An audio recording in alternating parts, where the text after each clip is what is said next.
The Non-Priest Tale is a story of a poor widow, somewhat advanced in age, who once lived in a small cottage beside a grove in a valley. Since the day her husband died, she had lived a simple and patient life. She had very little money or property, but managed to care for herself and her two daughters through farming. She owned 3 pigs, 3 cows, and a sheep named Malik. Her house was smoky and humble, and her meals were simple. She ate brown bread, milk, bacon, and sometimes an egg or 2. She drank no wine and lived healthily through moderation and exercise. In her yard, she kept a rooster called Chanticleer. No rooster in the land could crow like him. His voice was cheerful and more accurate than a clock. His comb was bright red, his feathers golden, and he was handsome and proud. Chanticleer ruled over 7 hens, but his favorite was the beautiful Pertelote. She was graceful, wise, and charming, and Chanticleer loved her deeply. Every morning, they sang together, sweetly as the sun rose. One morning, Chanticleer groaned sadly in his sleep. Pertelote became worried and asked him what troubled him. He explained that he had dreamed of a strange beast like a hound that tried to kill him. Pertelote laughed at his fear. She told him dreams were meaningless and caused by overeating or illness. She advised him to eat herbs and forget the dream. But Chanticleer disagreed. He argued that dreams could sometimes warn people of danger. He told several stories of dreams that came true and ended in death or disaster. Eventually, he stopped worrying. The beauty of Pertelote comforted him, and he forgot his fears. He flew down into the yard proudly with his hens. A sly fox had been hiding nearby for 3 years, waiting for an opportunity.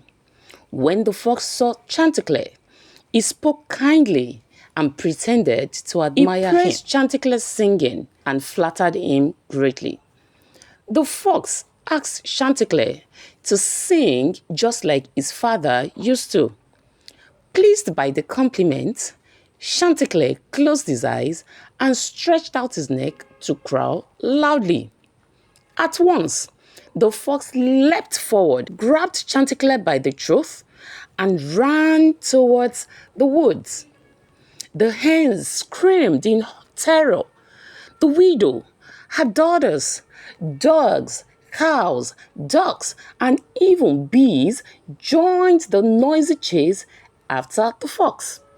While being carried away, Chanticleer cleverly told the fox to shout proudly at the people chasing him. The fox opened his mouth to speak, and Chanticleer escaped immediately and flew into a tree. The fox tried to trick him again, asking him to come down, but Chanticleer refused. He declared that he would never trust a flatterer. This brings us to the end of the Non-Priest Tale. This story teaches us to beware of flattery and learn wisdom from experience. Hello everyone, welcome back to my channel. My name is Auntie Lara, and in today's video we are going to be analyzing the Non-Priest Tale by Geoffrey Chaucer. Without further ado, let's begin. So let's start with the background. Geoffrey Chaucer was an English poet, often called the father of English literature. He lived between 1343 and 1400. During the Middle Ages in England, he wrote the Canterbury Tales. a collection of stories told by different pilgrims traveling to Canterbury. Each pilgrim tells a different kind of story. The non-priest tale is one of the most famous stories in the collection. Chaucer uses humor, animals, wisdom, and satire to teach moral lessons about human behavior. This tale is an example of a fable, a story where animals behave like humans and teach moral lessons. The story centers on a proud rooster named Chanticleer, his favorite hen, Pertelote, a poor widow, and a cunning fox. Although the characters are animals, Chaucer uses them to represent real human behaviors such as pride, fear, flattery, wisdom, foolishness, and deception. The tale teaches readers to avoid pride, be careful of flatterers, and learn from warnings. Now let's go to the setting. It's set in a small farmyard belonging to a poor widow in the countryside of medieval England. The environment is simple and peaceful. Animals roam freely. People live by farming, and nature plays an important role. The setting helps create a realistic village atmosphere. Now let's move to the analysis. The poem begins by describing a poor widow who lives peacefully with her daughters on a small farm. She's not rich, but she's healthy and content. Simplicity brings peace as the widow lives naturally and moderately. So the imagery, the picture this paints is the description of food, the farm, and animals. Okay, so there's a contrast here which shows that she's poor but she's happy. Okay, and this also goes to show that money really does not buy happiness, right? Just like Teddy said, money can buy your happiness, right? So you can be poor and be happy. It's just the state of the mind. Chanticleer is introduced as a proud and magnificent rooster. He has beautiful feathers, a loud voice, confidence, and many pens. Pertelote is his favorite. The important idea is that pride.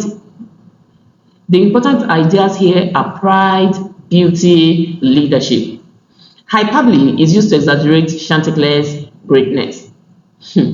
Symbolism. We have Chanticleer representing a proud human being. You know it's a fable, and so that means that you can transport the story into human beings, right? So this is just saying that Chanticleer represents humans that are proud.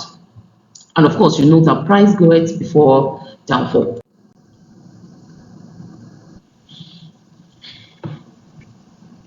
Chanticleer dreams about a frightening beast trying to kill him. He becomes afraid and tells Pertelote. Here, there is foreshadowing. Because this is a dramatic poem, I hope you know that there is narrative poem, there is dramatic poem, right? Because this is a dramatic poem, you have to analyze it as though you're analyzing, dramas. So here we have a case of foreshadowing. You see the dream predicting future danger, and of course the beast eventually would represent the fox. And sometimes warning should be taken seriously. And this part teaches the reader that warnings should be taken seriously. Sometimes Pertelote laughs at Chanticleer and says dreams are meaningless. She believes dreams come from bad food or sickness, not from future. But she's wrong because the dream later comes true. People shouldn't ignore warnings too quickly. So we see here the fox secretly entering the yard, but instead of attacking immediately, he uses flattery. He praises Chanticleer singing and compares him to his father. Here we see deception, manipulation, flattery in play, and it's clearly used to bring him down. Flatterers often hide bad intention. Chanticleer falls into the trap. Proud and excited by praise, he closes his eyes and sings loudly. The fox quickly grabs him and runs away. Pride causes downfall. Vanity leads to danger. Pride can blind people to danger. And we see the widow, the animals, the villagers, we see all of them chasing after the fox noisily. Okay, it makes this scene humorous anyways and dramatic. And it just shows that danger affects the whole community. And apart from that, it shows the nature of their way of life in that community. Okay, they are always having each other's back, right?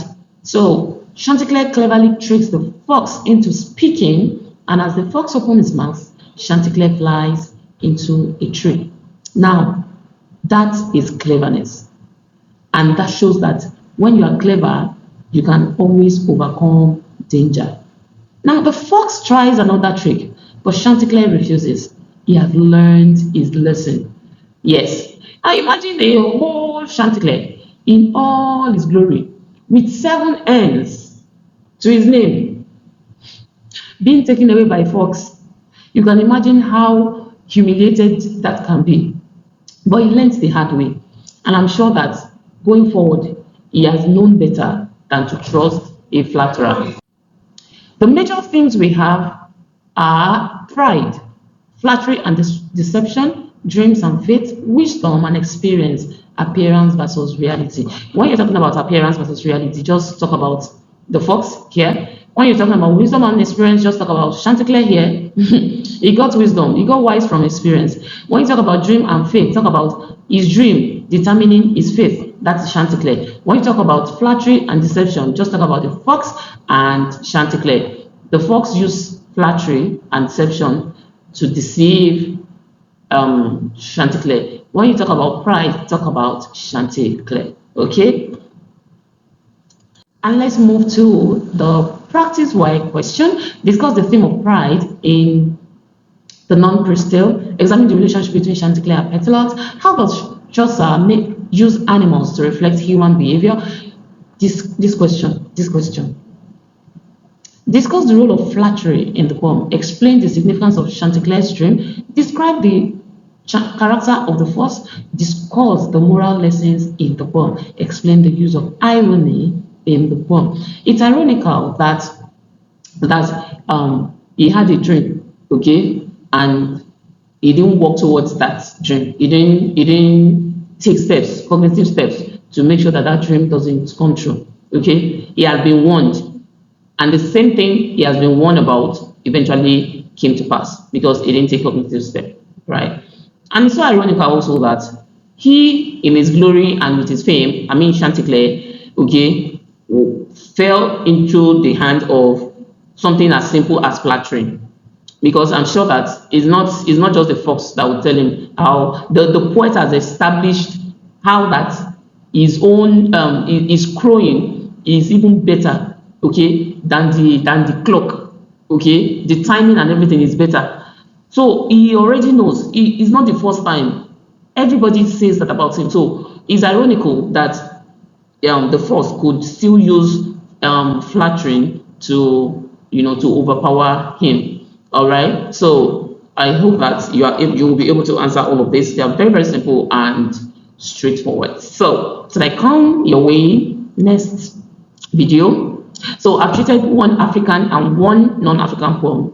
Let me see if I can do one African and one more non-African. Tell me what non-African poem and African poem